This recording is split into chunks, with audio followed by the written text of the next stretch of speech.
তো আবার আমি একটা ফাটাফাটি ব্লগ নিয়ে চলে এলাম, তোমরা দেখতে রো এমনি আমার সঙ্গে ঘটনা। চলো শুরু করা যাক ভিডিওটা। সকাল সকালে আমি ঘুম থেকে উঠে গেলে চলো দেখা যাক কি করা যাক, বাইরে বাইরে বেড়াতে যাই দেখি কি। তো আজ সকালে আমি R15 একটা চাপিয়ে গেছি, মানে আমার ছোট R15টা তো চাপিয়ে গেছি, ও বড় R15টা চাপতে পারিনি। তো ভিডিওটাতে মধ্যেই বলবো আমি কোথায় যাচ্ছি আজ বেড়াতে, তোমরা দেখে রইবে। তো তোমরা দেখতে যাও, ভিডিওটার সঙ্গে আমি তোমাকে সব কিছু দেখাবো, লোকেশন সিনগুলো তোমরা দেখে নাও।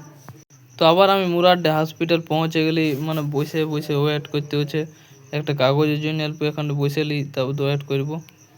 তো বসে বসে ওয়েট করতে হচ্ছে, অল্প ওয়েট করলি তারপর তো কাগজটা পাওয়া যাবে, তোমাকে দেখাবো কাগজটা।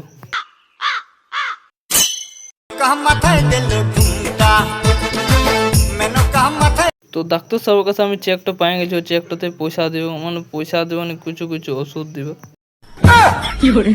তো ওখানে আমি বাড়ি ফিরছিলি, ছেলেটাকে দেখতে পেলি দোকান খোলা আছে। ছেলেটাকে আশা করি তোমরা জানছোই, এই ছেলেটার নাম বলে তোমরা কমেন্ট করে বলবে কে কে নামটা জানো।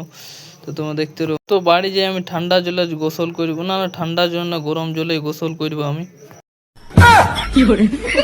তো আমার ছোট ভাইটা নামাজ পড়তে চাইছিল সকাল সকালে, বলি সকাল সকাল জানি না আমার সঙ্গে যাবি, তো আমার সঙ্গে যাবে। আজ আমার গোসল করবার জন্য লাল আসে, ওই জন্য ঠান্ডা ঠান্ডা পানিতে গোসল করব। তো চলো ঠান্ডার দিনে ঠান্ডাতে গোসল করে ভালো পড়ে নাকি ফুর্তি বাড়ে, চলো গোসল করতে শুরু করে দিই।